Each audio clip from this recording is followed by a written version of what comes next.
Hello बच्चों।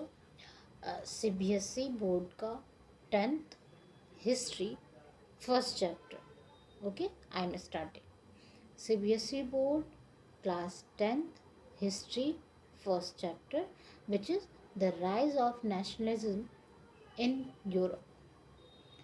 See, firstly, the chapter is started with a picture by Frederick Sorio, year 1848, the dream of worldwide democratic and social republics.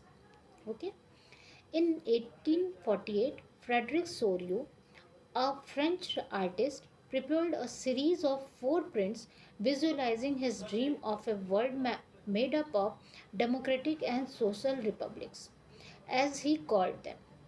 The first print of the series shows the peoples of Europe and America, men and women of all ages and social classes, marching in a long train and offering homage to the Statue of Liberty as they pass by it.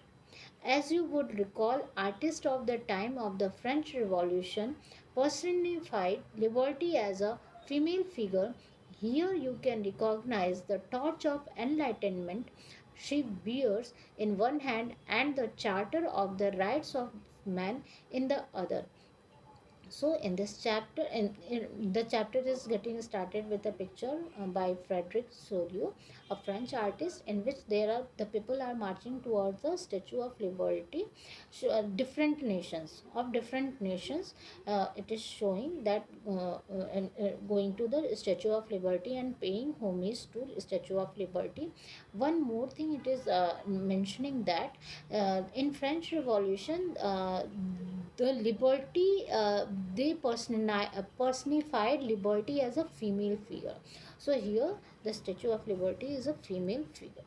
Okay, on the earth in the foreground of the image lie the shattered remains of the symbols of absolutist institutions. So on the forefront of the figure, yeah, painting, you can see the some things of crown or something, some things are there, which is the symbol of royalty and kings and queens, so which is lying down on the ground, which shows that it is no more in power. In Sorio's utopian vision, the peoples of the world are grouped as distinct nations identified through their flags and national costumes. Leading the procession way past the Statue of Liberty are the United States and Switzerland, which by this time were already nation states. ठीक है. Then it is showing that in that painting by Sorio, it was showing that the people are grouped in a distinct nations with their national costumes and their flags. First they are in United States, then Switzerland, and by the and that time Switzerland and United States were nation states. France, identifiable by the revolutionary tricolor, has just reached the statue. She is followed by the peoples of Germany, bearing after France, it is the people of Germany, bearing the black, red, and gold flag, Germany's flag, black, red, and gold. Interestingly, at the time when Sorio created this image, the German peoples did not yet exist as a united nation. The flag they carry is an expression of liberal hopes in 1848 to unify the numerous German speaking principalities into a nation state under a democratic constitution. At that time, German was not formed like that, but it is a hope that they will affirm in liberal hopes in 1848 to unify the numerous German speaking principalities. Following the German peoples are the people of Australia, the kingdom of the two Sicilies, Lombardy, Poland, England, Ireland, Hungary, and Russia. From the heavens above, Christ, saints, and angels gaze upon the scene. They have been used to the artist to symbolize fraternity among the nations of the world. Means every state, kingdom, many states and nations were in the row in the train of the people, and from the heaven also Christ sends and all matlab they are showing that they got the bestowed they are blessed with the super power and fraternity among the nations. This chapter will deal with many of the issues visualized by Sorio in Figure 1. During the 19th century, nationalism emerged as a force which brought about sweeping changes in the political and mental world of Europe. During the 19th century, there was a shift from the monarchy to there is a shift of political and mental world of Europe. The end result of these changes was the emerge of the nation state in place of multinational dynastic empires of Europe. Means earlier there was a multinational dynastic empires, means Raja Maharaja King Queens का rule था. After that there will be and there got the nation state in place. The concept and practices of a modern state in which a centralized power exercise sovereign control over a clearly defined territory had been developing over a long period of time in Europe. ठीक है तो after the royal families were ruling and the depressed were all depressed got more depressed and they are repressed and all. So the same situation was which was in the same situation which we know as when people rich people get richer and poor people get poorer. The commonness did not exist from time immemorial. It was forced through struggles, through the actions of leaders and the common people. This chapter will look at the diverse processes through which nation states and nationalism came into being in 19th century Europe. So this chapter will in this chapter we will read about nation states and nationalism which came after the French Revolution. Okay, the French Revolution and the idea of nation. The first clear expression of nationalism came with the French Revolution in 1789. So it is written that after French Revolution the idea of nationalism came. France, as you would remember, was a full-fledged territorial state in 1789 under the rule of an absolute monarch. The political and constitutional changes that came in the wake of the French Revolution led to the transfer of sovereignty from the monarchy to a body of French citizens. The revolution proclaimed that it was the people who would henceforth constitute the nation and shape its destiny. So, French revolutionaries put the nation first and the people first. So, what are the changes in after French Revolution we are going to read, and what was before and after this? Okay, from the very beginning, and what are the ideologies of French revolutionaries? Yeah, this can be a question of what are the ideology. The ideology was the constitute the nation and shape its destiny by the people, and monarchy from the sovereignty from the monarchy to a body of French citizen. Okay, from the very beginning, the French Revolutionaries introduced various measures and practices that could create a sense of collective identity amongst the French people. Well, power of people. The ideas of La Patria, the fatherland, and the Le Citoyen, the citizen, emphasize the notion of a united community enjoying equal rights under a constitution, equal rights for everyone.